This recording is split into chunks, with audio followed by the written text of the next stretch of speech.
Madam, मैंने एक तकरीर की, एक प्रेस कॉन्फ्रेंस की। उस प्रेस कॉन्फ्रेंस के अंदर जो जो मैंने लफ्ज़ कहे, जो जो बातें मैंने की, ज़ेर और ज़बर समेत, उन सब पे मैं आज भी स्टैंड करता हूँ और एक एक बात को ओन करता हूँ, क्योंकि मैंने किसी की ना तज़लील करने की कोशिश की है, ना मैंने किसी को पॉइंट आउट किया है, ना मैंने in general by and large ये बातें की हैं। और मैं इस नेचर का हूँ, मैं ब्लंट आदमी हूँ, मुझे मुनाफ़क़त नहीं आती। मैं जैसा हूँ वैसा ही दिखता हूँ और वैसी बात करता हूँ। And I am a open book. But at the same time जिन पे कंटेम्प्ट्स होने चाहिए थे या जिन पे ऐसी चीज़ें लगनी चाहिए थी, उन पे नहीं लगी। मेरे साथ तो जुल्म पहले भी हुआ था, तो आज भी हो गया। तो इंसाफ की तवक्को मुझे उस वक्त मिली थी, उस वक्त भी नहीं मिला, और आज मुझे नहीं पता क्या होना है। बहुत शुक्रिया आपका मैडम। सबसे पहले तो मैं कंडेम करता हूँ जो रऊफ़ हसन साहब के साथ हादसा पेश आया या उन पे जो अटैक किया गया। ऐसा किसी के साथ होना नहीं चाहिए। और एक तरीके से शुक्र अदा करता हूँ कि मैं सेनेट में मौजूद हूँ, वरना आजकल ये है कि कहीं पे गैस ना आए, बिजली ना आए, कोई और कंटेम्प्ट करे, कहीं कुछ और हो जाए तो मेरा नाम सबसे पहले आ जाता है। लोगों को मुझसे बहुत ज़्यादा मोहब्बत है। Just to set the tone, मैं एक शेर से स्टार्ट करूँगा अपनी पॉइंट ऑफ ऑर्डर पे कंसर्न। जा दिखा दुनिया को, मुझको ना दिखा गरूर, तू समंदर है तो हो, मैं तो मगर प्यासा नहीं। मैं शुरू करता हूं जी। अल्लाह इज़ बीन वेरी काइंड। परवरदिगार का बहुत शुक्र है कि मुझे अल्लाह ताला ने वो जगह दी, वो मौका दिया आप लोगों के बीच में, पाकिस्तानियों के बीच में, कि मैं एक पेज पे पूरी कौम को ले आया हूँ, सारे पार्लियामान को ले आया हूँ, सारी अपोजिशन पार्टीज़ को साथ लेके आ गया हूँ। और वो है अदल और इंसाफ का फोरम, जिसके ऊपर पूरी पाकिस्तान ने लब्बैक मुझे कहा है। और आज हम जब इस मसले से लेके आगे बढ़ रहे हैं और आज ईवान में यहाँ मौजूद हैं, तो अल्लाह का फिर से शुक्र अदा करता हूँ कि हम सब यूनाइट हो गए हैं एक चीज़ के ऊपर, आइन और कानून की बालादस्ती, जमहूरियत, एग्जीक्यूटिव, जुडिशरी, जो पिलर्स हैं उसके साथ लेके हम आगे बढ़ रहे हैं। और आज शायद हिस्टोरिकल डे है मेरे लिए कि मैं पॉइंट ऑफ ऑर्डर पे आपसे जो गुफ्तगू करने जा रहा हूँ, मैं आपका फिर से शुक्रिया अदा करता हूँ। मैडम, मैंने एक तकरीर की, एक प्रेस कॉन्फ्रेंस की। उस प्रेस कॉन्फ्रेंस के अंदर जो जो मैंने लफ्ज़ कहे, जो जो बातें मैंने की, ज़ेर और ज़बर समेत, उन सब पे मैं आज भी स्टैंड करता हूँ और एक एक बात को ओन करता हूँ, क्योंकि मैंने किसी की ना तज़लील करने की कोशिश की है, ना मैंने किसी को पॉइंट आउट किया है, ना मैंने in general by and large ये बातें की हैं। और मैं इस नेचर का हूँ, मैं ब्लंट आदमी हूँ, मुझे मुनाफ़क़त नहीं आती। मैं जैसा हूँ वैसा ही दिखता हूँ और वैसी बात करता हूँ। And I am a open book. But at the same time जिन पे कंटेम्प्ट्स होने चाहिए थे या जिन पे ऐसी चीज़ें लगनी चाहिए थी, उन पे नहीं लगी। मेरे साथ तो जुल्म पहले भी हुआ था, तो आज भी हो गया। तो इंसाफ की तवक्को मुझे उस वक्त मिली थी, उस वक्त भी नहीं मिला, और आज मुझे नहीं पता क्या होना है। लेकिन क्योंकि हम कंडक्ट, किसी जज के बारे में कंडक्ट के ऊपर बात नहीं कर सकते, और ये रूल्स ऑफ द बिजनेस के तहत, लेकिन आइन और कानून मुझे मिसकंडक्ट पे बात करने की खुली इजाज़त और पूरी इजाज़त देता है। और उस मिसकंडक्ट के तहत मैं कुछ चीज़ें आप लोगों के सामने रखना चाहता हूँ। सबसे पहले तो जी ये कि चीफ जस्टिस साहब, सुप्रीम कोर्ट ऑफ पाकिस्तान ने, ये हमें मीडिया के ज़रिए पता चला कि हम किसी भी इदारे को वो ना करें, ब्लेम ना करें, और किसी इंडिविजुअल से कोई प्रॉब्लम है और किसी ने कोई गलती की, उसको पॉइंट आउट करें। तो मैं तो किसी की गलती की बात मैंने तब भी नहीं की थी, उससे पहले भी नहीं की थी। जिन्होंने बातें की वो मैं आगे चल के आपको बताऊंगा। थोड़ा सा टाइम ईवान का लूँगा। अब मुझे आप एक बात बताएं मैडम, कि मैं तो बात हमेशा करता हूँ ठोस और पुख्ता बात करता हूँ, शवाहिद के साथ बात करता हूँ।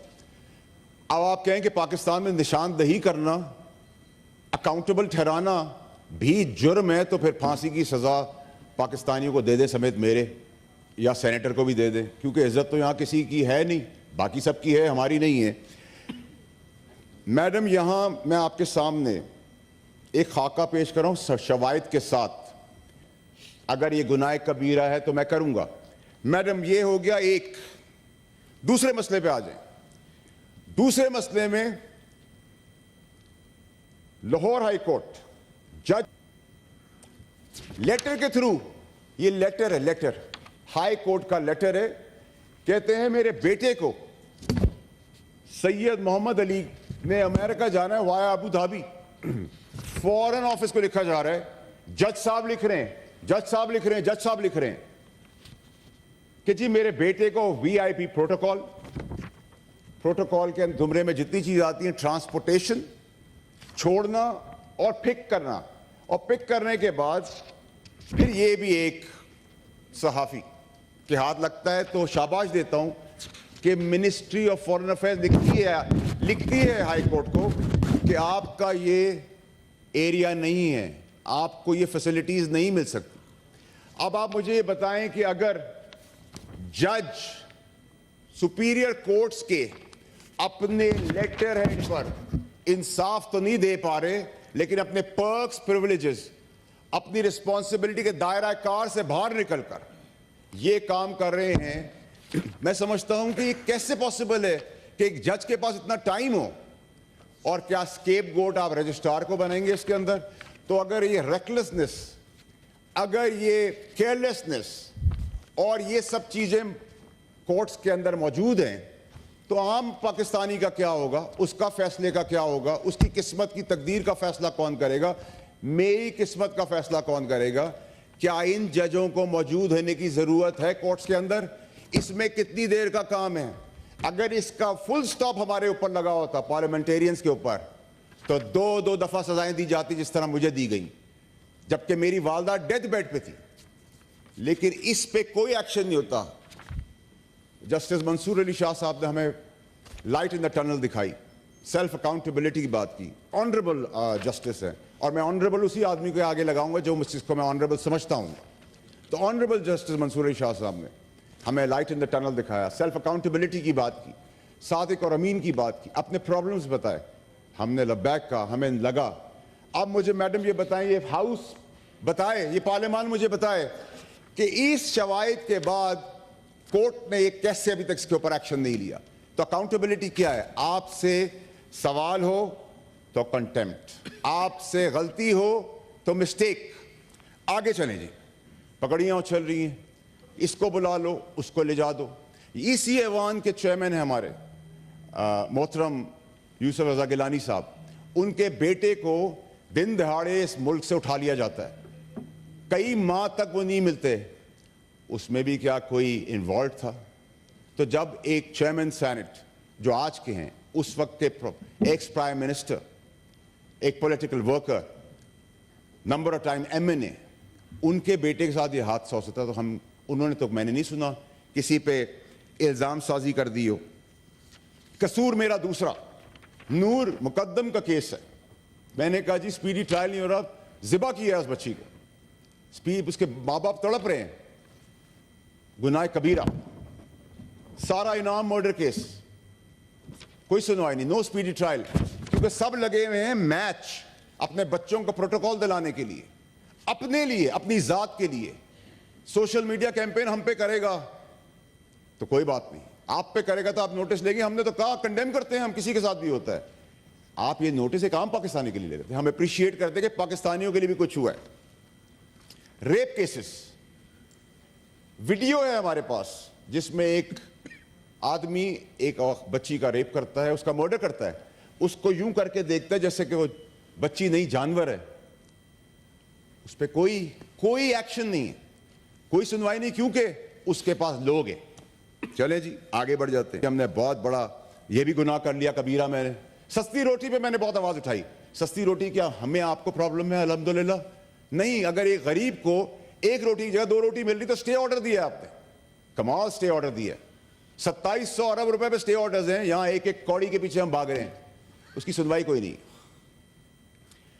इलेक्ट्रिक बाइक्स दी गई, गरीब आदमी को कुछ देने की कोशिश की गई, तो जवाब आया कि वन व्हीलिंग होगी, खवातीन को छेड़ेंगे। तो भाई यहां तो खवातीन को मर्डर और रेप करने वाले एजुकेटेड लोग हैं, तालीम याफ्ता लोग हैं, तो क्या तालीम भी बंद कर दें, अंधेरों के कुएं में चले जाएं? माइंड सेट आप देखें, just imagine what all is going on. आगे चलें जी। भुट्टो साहब को फांसी दे दी गई, 40 साल बाद, मेरी पैदाइश से पहले ही मुझे पता था कि उनके साथ जुडिशियल मर्डर हुआ है। भुट्टो साहब को फांसी दे दी गई। फांसी देने का 40 साल के बाद बहुत अच्छा इकदाम हुआ कि जी भुट्टो साहब का गलती हो गई। जिस दिन से भुट्टो साहब को फांसी दी है, जमहूरियत पटरी पे नहीं चल सकी है।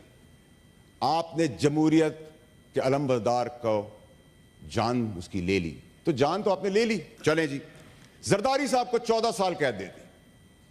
कैद दे दी, किसी कानून के अंदर 14 साल नहीं है, किसी केस के तहत नहीं दी गई, दे दी गई। भुट्टो साहब लेजेंड जो हैं, उनको फांसी की मिस्टेक हो गई।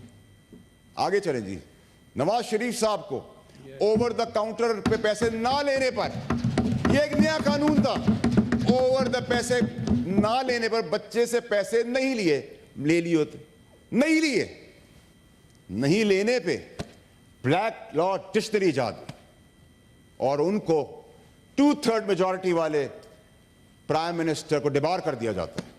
चलें जी, मिस्टेक हो गई। सिसेलियन माफिया कहा गया उनको। काश उनकी पार्टी खड़ी होती जैसे मैं खड़ा हूं। चलें जी, आगे बढ़ें। इमरान खान साहब, हुकूमत चल रही है, रात को छुट्टी वाले दिन अदालतें खुल जाती, अदालतें खुल जाती, पाबंद कर देती है। अब इसमें दो बड़े इंपॉर्टेंट फैक्टर्स हैं मैडम, इसको आपने बड़ा गौर से सुनना है। सुप्रीम कोर्ट खुली तो समझ में आता है कि सुप्रीम कोर्ट ने आइन और कानून के तहत उसको प्रोटेक्ट करना था, नो वोट ऑफ कॉन्फ्रेंस को, तो उन्होंने पाबंदी के तौर पर वो खड़े रहे, उन्होंने अपनी अदालतें खोली। मैं तो बताऊंगा इसी तरह शवाहिद के साथ ही, और जो इनका कामयाबी और तरक्की और तारीखी फैसलों और इस्लामाबाद हाई कोर्ट से कुछ माह पहले रिटायर होने से पहले वो सुप्रीम कोर्ट क्वालिफाई कर जाता है, उस तक का सफर तो वो अपनी आप में खुद ही बताएंगे कि उनकी वो जो कामयाबी का राज क्या था। ख्वाब था, क्या वो ख्वाब है? क्या वो किसी की आलाकार थे?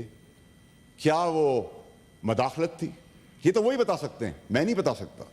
अब आ जाएं जी कंटेम्प्ट के ऊपर। मैडम, कंटेम्प्ट होता है, एक पार्टी जाती है सुप्रीम कोर्ट के बाहर, डंडे, गुलेल, पत्थर और पता नहीं क्या क्या, वहां तकरीर की जाती है कि निकालो, हम घसीट के बाहर निकालेंगे। ना कंटेम्प्ट होता है, ना जेल होती है, ना सजा होती है, क्योंकि बहादुर बड़े दिल के मालिक वहां बैठे हुए थे। क्यों? क्योंकि ट्रोल्स आ जाएंगे, ट्रोलिंग होगी आपकी। तो हमारी मेरी मां इस दुनिया में नहीं थी, मैं प्रिंसिपल्स पे इस पार्टी से निकाला गया और मैं हटा इस पार्टी से। मेरी मां उस वक्त इस दुनिया में नहीं थी। ऑन बब्बी साहब मेरे दोस्त बैठे हैं, बड़ी इज्जत करता हूं मैं उनकी। मेरी मां की ट्रोलिंग हुई तो मैंने किसी से जब आवाज उठाई तो किसी ने नोटिस लिया। क्या नोटिस वकार, इज्जत, सादिक अमीन के ना करदा काम के बावजूद भी आप पे एप्लीकेबल है, हम पे नहीं। फिर आपसे मैंने सवाल किया मैडम, कंटेम्प्ट मुझे लगा दी गई, बता बुलाया दिया गया नोटिस के अंदर। मैं तो कंटेम्प्ट के करीब से भी नहीं गुजरा हूं। मतलब ये ऐसी बात है कि अब रऊफ हसन साहब की मैंने बात की, मुझे तकलीफ दे, मैंने कंडेम किया उसको, लेकिन आप उसमें मुझे इंगेज कर दें। किसी को नॉन लेट मिला आप उसमें इंगेज करें, किसी की बिजली चली गई उसमें मुझे इंगेज करें, किसी का टायर पंचर हो गया मुझे इंगेज कर लें, क्योंकि मैं सही बात कर रहा हूं। या मुझे प्रीएम्प्ट कर लिया है कुछ हजरात ने कि हम अगर बाय बर्थ, पैदाइश के तौर पे गांव की जगह अमेरिका में पैदा हो जाएं तो हमसे तो हमारी सिटीजनशिप ले ली जाएगी। और मैंने मैडम इस अवान के अंदर आपको बताता हूं, मैं वाहिद पाकिस्तानी हूं जिसने अपनी औलाद, अपने बीवी बच्चे, अपने माँ बाप, बहन भाई, किसी को जो एलिजिबल हैं उनको भी सिटीजन नहीं रहने दिया। ना वो सिटीजन है किसी और मुल्क के, ना मैंने ग्रीन कार्ड ले लिया है कि कल जब मेरी रिटायरमेंट हो तो मैं यहां से ग्रीन कार्ड के बेसिस पे पासपोर्ट लूं और उड़ जाऊं। मेरा कंसर्न नहीं, I am not bothered, I never raised the question उस चीज को, और मैंने क्वेश्चन ही नहीं किया मैडम। लेकिन मुझे जवाब में एक आ गया, पहला जवाब में दिखाया गया कि जैसे रिकॉर्ड है, ठीक है जी। मैंने फर्दर आगे प्रोब किया तो कहा रिकॉर्ड नहीं है, तो फिर तो आप सादिक अमीन नहीं रहे। कोड ऑफ कंडक्ट आर्टिकल 2 जिसमें आपको बताया जाता है कि कॉशियस होना है, आपने अल्लाह से डरना है, आपकी जबान अच्छी होनी चाहिए, आपके अंदर ग्रीड नहीं होनी चाहिए, आपके अंदर झूठ नहीं होना चाहिए। लेकिन वो सब क्राइटेरिया सर, ये आपके और मेरे लिए हो रहा है, ये ऐवान की इज्जत के लिए बात करो, मेरी और आपकी एक ही चीज है सर। आप भी करेंगे, हम सुनेंगे सर इज्जत से। सर 1 मिनट 2 मिनट दे दे सर, 2 मिनट दे दे बात करने दे, बाद में कर ले। सर। अगर आपकी खैर है तो इज्जत मसला आएगा सर, हम आधी रात में भी आपके साथ। सेनेटर वाउडर साहब, आप चेयर को एड्रेस करें और प्लीज अब वाइंड अप कीजिए। शुक्रिया। Apologies madam. सेनेटर मोहसिन, शोर मचाने से माइक नहीं मिलेगा, शोर मचाने से हरगिज माइक नहीं मिलेगा। Please carry on. आपको टाइम दूंगी, मैंने दिया था, आपके लीडर ऑफ अपोजिशन खड़े हो गए थे, उनको तरजीह मिलती है। मैडम स्पीकर, मैडम ठीक है, मैडम, मैंने कहा आपको तरजीह मिलती है।